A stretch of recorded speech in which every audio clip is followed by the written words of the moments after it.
உலகத் தமிழர்கள் அனைவருக்கும் என்னுடைய பணிவான வணக்கம்.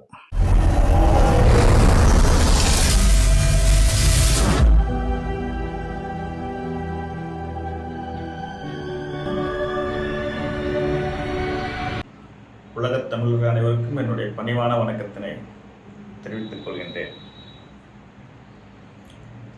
உலகத் தமிழ் மக்கள் அனைவரும் வருகின்ற 2025ஆம் ஆண்டு மார்ச் மாதம் சனி பெயர்ச்சியாக இருப்பதாக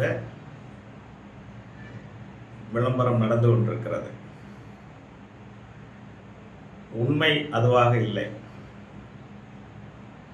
திருக்கணிதம் பயின்றுள்ள ஜோதிட வல்லுநர்கள் அல்லது திருக்கணிதத்தை ஃபாலோ பண்ணக்கூடியவங்க வருகின்ற 2025ஆம் ஆண்டு மார்ச் மாதத்தில் சனி பயிற்சி என்று கூறியிருக்கிறார்கள். அது அவர்களுடைய நடைமுறையில் உள்ள ஒரு வழக்கம், தவறு என்பதில்லை. உண்மையாகவே சனி பயிற்சி என்பது 2026ஆம் ஆண்டு பிற்பகுதியில்தான் நடக்க இருக்கிறது.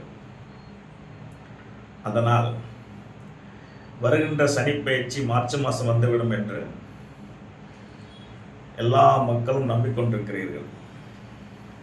அது உண்மை இல்லை என்றாலும் கவலைப்பட வேண்டிய அவசியம் இல்லை, மகிழ்ச்சி அடைய வேண்டிய அவசியமும் இல்லை.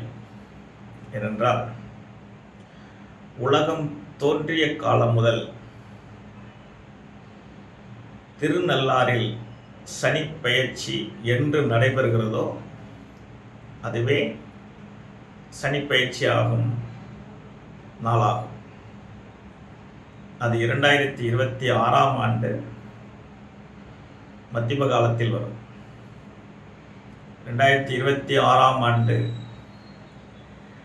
பஞ்சாங்கம் வந்தவுடன் சரியான தேதியை கூறி அதற்கான விளக்கங்களையும் அதற்கான பதிவுகளையும் 12 ராசிக்கான பலாபலன்களையும் அன்று மிக தெளிவாக துல்லியமாக உண்மையாக உங்களிடம் எடுத்துரைக்க இருக்கின்றேன்.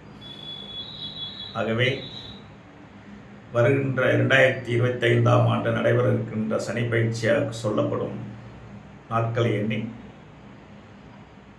மகிழ்ச்சி அடையவும் வேண்டாம், பயம் கொள்ளவும் வேண்டாம்.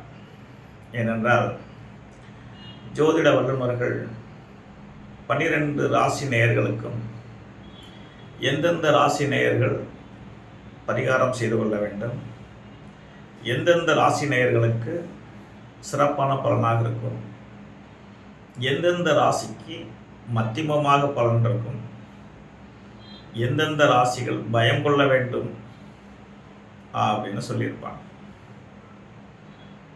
இவை அனைத்துமே இப்போது நடைபெறும் சனி பயிற்சியினால் எந்த பாதிப்பும் யாருக்கும் ஏற்படாது. திருநள்ளாறில் சனி பயிற்சி இப்போது இல்லை. இதை நான் மட்டும் கூறவில்லை. அரிகேசநல்லூர் மிக பிரபலியமான ஜோதிடர் ஐயா அவர்கள் சமீபத்தில் கூறியிருக்கின்றார். ஆகவே வாக்கியம் திருக்கணிதம் என்ற 2 பஞ்சாங்கத்தின் அடிப்படையில் அவரவர் அனுபவ கருத்துக்களை அந்தந்த பஞ்சாங்கத்தின்படி கூறி வருகிறார்கள். மக்கள் என்ன செய்ய வேண்டும் என்றால், எந்த ஜோதிடர் கூறும் கால அளவின்படி உங்களுடைய வாழ்க்கையில் மாற்றங்கள் நிகழ்கிறது என்பதனை அறிந்து கொண்டு பயன்பெறலாம். அதை என்னால் அனுபவத்தில் சொல்ல முடியும். சனி பயிற்சி நிகழ்ந்து விட்டவுடன் ஒரு சில பேர் வாழ்க்கையில் ஏற்பட்டுள்ள நன்மை தீமை இதை நான் உணரும்படியாக சொல்லியிருக்கின்றேன். அந்த அடிப்படையில் அது பற்றிய விவரங்களை பிறகு நான் உங்களோடு தெளிவாகவும் மிகுந்த விளக்கத்துடனும் உங்களோடு பகிர்ந்து கொள்வேன். வருகின்ற 2025ஆம் ஆண்டு சனி பெயர்ச்சி திருநள்ளாறில் இல்லை என்பதை மட்டும் மக்கள் கருத்தில் கொண்டு பயணிக்க வேண்டுமாய் பணிவன்போடு கேட்டுக்கொள்கிறேன். அடுத்த பதிவில் உங்களோடு விரைவில் சந்திப்பேன். நன்றி, வணக்கம். வாழ்க வளமுடன்.